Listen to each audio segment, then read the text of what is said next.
Aziz yurtdoshlar, xurmo daraxti o'sish uchun joy tanlashi mumkin, lekin uning mevalarini quritish hech qachon joy tanlamaydi. Ya'ni har qanday hududdagi issiqxonada xurmoni sifatli va a'lo darajada quritish mumkin. Siz ko'rib turgan ushbu issiqxona ham bir necha soatdan keyin shoda-shoda quritilayotgan xurmolar bilan to'lib toshadi. Uzun agrostar bugun Kattaqo'rg'on tumanida mana shu ishlarni davom ettirmoqda.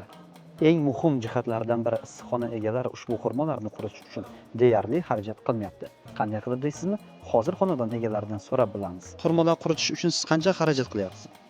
Bular bizlarga anaqa qilib beryapti, olib beryapti. Demak, sizda xarajat yo'q. Yo'q, bular yordam berib o'zlari qilyaptilar. Xurmoni oldin mana shunday quritish mumkin ekanligini bilarmidingiz? Yo'q, birinchi marta ko'rishim.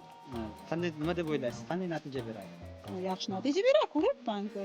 Ko'rib, keyin qilyapman. Videosini ko'rib, ular qilganini ko'rib, surxondaryoliklar qilganini ko'rib, keyin mana shu qilishga anaqa qildim, harakat. Agar mana hozir 500 kilogramm xurmo quritilar adashmasam, Ha, 500 kilogramm xurmoda zo'r natija bo'ladigan bo'lsa, kelasi yil qultnaydi, yulib tashlab hammasiga xurmo qilib yuborardingiz? Yo'q, qilib neydan voz kechmayman hech qachon.